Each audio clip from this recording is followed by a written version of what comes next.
Greetings, everyone, and welcome to America's Talking, powered by the Center Square.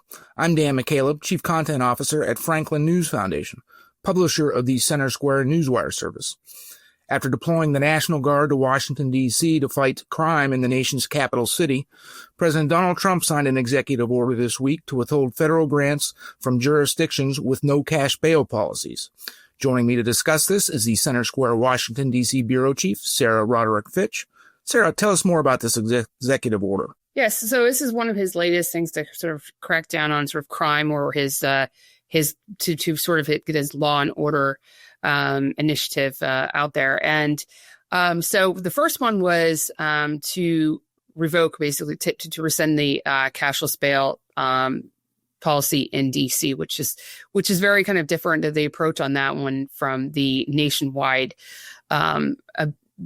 rescission of cashless bail. With the cashless bail one with nationwide, with just jurisdictions, what he's trying to do is have Attorney General identify locations and states and whatnot that have cashless bail policies in place, and is then going to have department agencies, federal, heads of federal agencies identify, hey, what grants, what money, contracts, and everything like that are going to these jurisdictions or states in some cases, and saying, hey, if you don't change this policy, because obviously the federal government cannot go in and change these policies in these states and cities. However, they can say, hey, then we're going to withhold federal money until you change these policies. On sort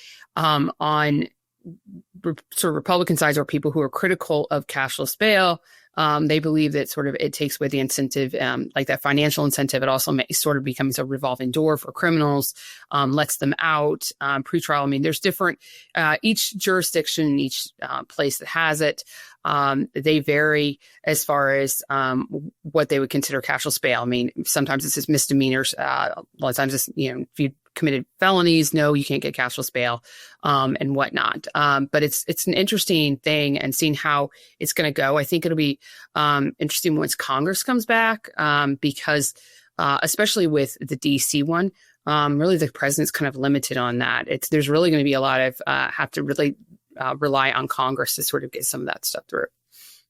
So let's talk a little bit about cashless bail for a minute for listeners who might not be all that familiar with it. It's a relatively new phenomenon that's happening in mostly in blue jurisdictions across the country.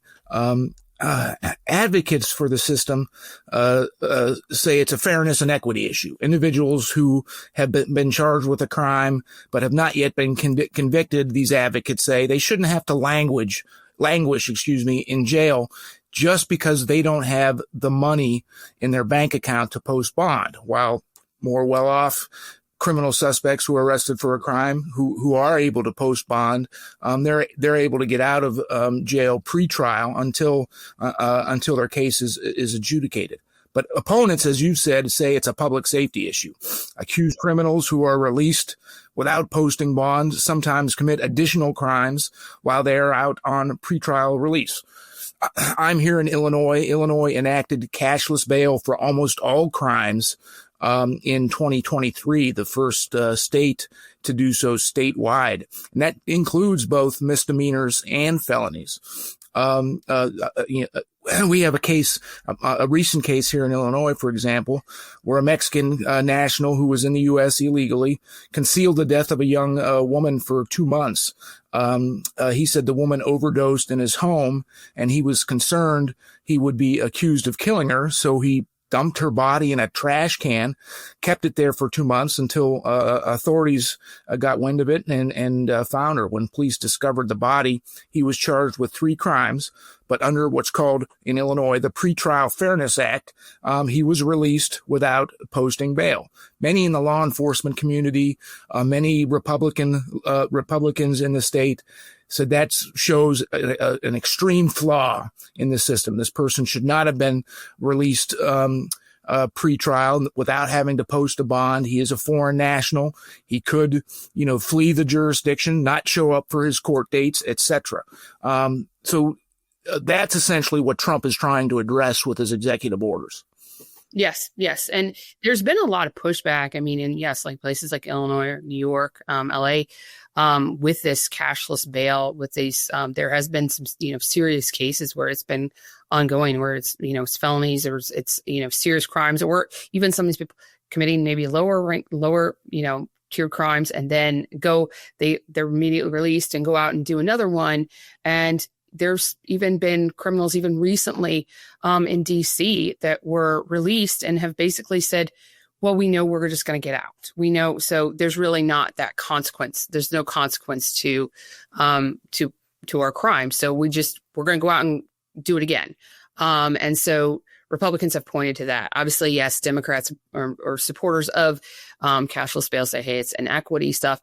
But it's interesting because it does, vary throughout the country, as far as, some of it is just misdemeanors. I mean, it's, and then there's been some leniency too with some of that. So, it is a very interesting sort of, take on it, where it has kind of, I don't know the statistics myself, but, there has been, I know, quite a bit of pushback. There seems to be, even from sort of the public perspective on it, where it is an act, there does show larger crime. I mean, doesn't appear to show any sort of reduction in crime.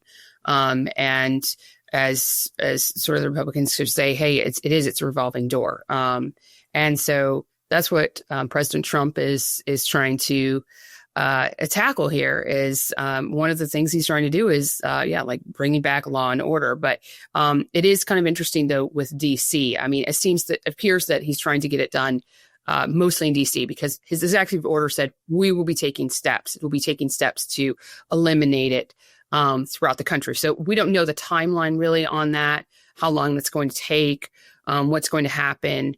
But it'll be interesting to see, at least with DC, how things shape up and what happens with it. So, there's been, of course, the crime crackdown too. So that helps. But I think he also recognizes that you can put police on the streets. He had also mentioned during his announcement of Liberation Day in DC was, hey, there are so many police. For instance, using DC as an example, so many police in DC, you can have all these police on the streets.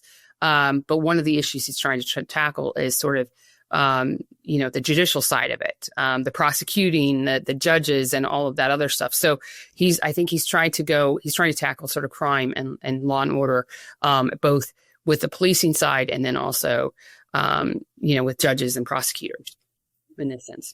Like with many of President Trump's executive orders, this one will probably be challenged in court if President Trump does go ahead and withhold federal funds from those jurisdictions. Sarah, thank you for joining us today. Listeners can keep up with this story and more at thecentersquare.com.